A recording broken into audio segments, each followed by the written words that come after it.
ഈ സർക്കാരിനെതിരെ പ്രതിഷേധിക്കുന്ന ആളുകളെ എങ്ങനെ ഗസ്റ്റപ്പോ കൈകാര്യം ചെയ്തോ അതേ രീതിയിൽ തന്നെയാണ് കേരള പോലീസ് കൈകാര്യം ചെയ്യുന്നത്. ഭിന്നശേഷിക്കാരനായിട്ടുള്ള പോലീസ് അറസ്റ്റ് ചെയ്ത് കൊണ്ടുപോകുന്ന യൂത്ത് കോൺഗ്രസ് പ്രവർത്തകനെ നവകേരള സദസ്സിന്റെ ബനിയനിട്ട് ടീഷർട്ട് ഇട്ട് വരുന്ന ഡിവൈഎഫ്ഐക്കാരൻ പുറകിൽ നിന്ന് ചവിട്ടുമ്പോൾ അയാളെ അറസ്റ്റ് ചെയ്യാൻ ശേഷിയില്ലാത്ത കേരള പോലീസിനെ പിന്നെ നമ്മൾ എന്താ വിളിക്കേണ്ടത്? പാർട്ടി മൈത്രി പോലീസ് എന്നല്ലേ വിളിക്കേണ്ടത്? അവരെന്താ നീതിയായി കേരളത്തിൽ നടപ്പാക്കുന്നു? അല്ല ഇപ്പോഴേ ചോദിച്ചോട്ടെ, ഈ കേരളത്തിലെ ഇപ്പൊ പോലീസിനെ നിങ്ങൾ വലിയ താരതമ്യപ്പെടുത്തുകയാണല്ലോ. ഇപ്പൊ കേരളം ഉണ്ടായതിനു ശേഷം ആകെ 27 വർഷമാണ് ഞങ്ങൾ ഭരിച്ചത്. 40 വർഷത്തിലധികം ഭരിച്ചത് കോൺഗ്രസ് ആണല്ലോ, നമുക്കറിയാം. ആ സമയത്തുള്ള ഭരണത്തിലേക്ക് ഒന്നും ഞാൻ കടക്കുന്നില്ല. ആദ്യമായി ഇവിടെ ഇലക്ട്രിക് ലാത്തി ഉപയോഗിച്ചത് ഏത് ഗവൺമെന്റ് ആയിരുന്നു? ഒരു യുവാവിന്റെ ജനനേന്ദ്രിയം തകർക്കാൻ പോലീസ് ഡയറക്റ്റായി ശ്രമിച്ചത് ഏത് ഗവൺമെന്റ് ഭരിക്കുമ്പോഴായിരുന്നു? ഏറ്റവും ക്രൂരമായി വിദ്യാർത്ഥി സമരത്തെ, യുവജന സമരത്തെ വേട്ടയാടിയത് ഏത് പോലീസിന്റെ സമയമായിരുന്നു? ഈ ചരിത്രം കണ്ടിരുന്നല്ലോ അല്ലേ? കഴിഞ്ഞ ദിവസം മാതൃഭൂമിയുടെ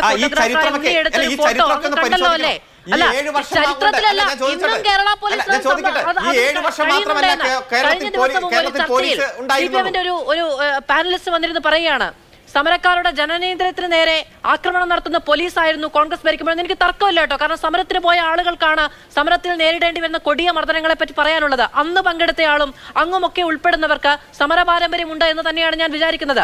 പക്ഷെ കഴിഞ്ഞ ദിവസം ചരിത്രം അവിടെ നിൽക്കട്ടെ, വർത്തമാനത്തിൽ ഈ നവകേരള സദസ്സിനിടയിൽ കേരളത്തിലെ ഒരു കോൺഗ്രസ് പ്രവർത്തകനെതിരെ സമാനമായ ആക്രമണം ഉണ്ടായി.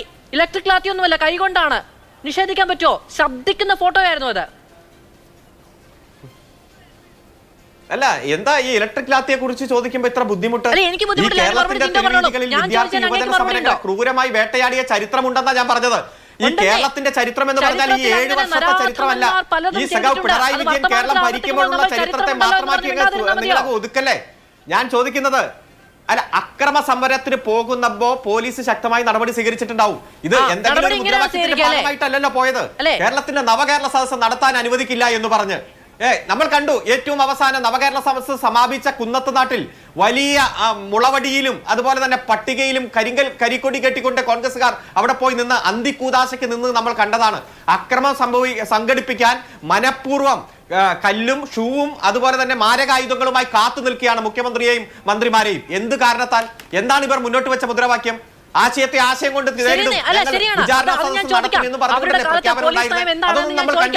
അതുകൊണ്ട് ഞാൻ ഒറ്റ കാര്യമേ സൂചിപ്പിക്കുന്നുള്ളൂ. കേരളത്തിന്റെ പോലീസിന്റെ ചരിത്രം എന്ന് പറഞ്ഞാൽ ഈ 7 വർഷത്തെ ചരിത്രമല്ല. അത് ഒറ്റ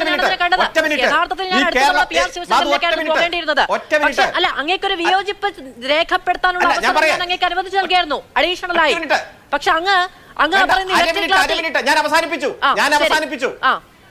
അല്ല, ഞാൻ പറയട്ടെ, ഞാൻ അവസാനിപ്പിച്ചു. കേരളത്തിന്റെ ചരിത്രം എന്ന് പറഞ്ഞാൽ വെറും 7.5 വർഷത്തെ ചരിത്രമല്ല, 63 വർഷത്തെ ചരിത്രമുണ്ടെന്ന് ഓർമ്മിപ്പിക്കുകയാണ് ഞാൻ ചെയ്തത്. 66 വർഷത്തെ ചരിത്രമുണ്ടെന്ന് ഞാൻ ഓർമ്മിപ്പിക്കുകയാണ് ചെയ്തത്. അതോടുകൂടി ഇതിന്റെ ഭാഗമായി ചർച്ചയ്ക്ക് വരും, അത്രയേ ഉള്ളൂ.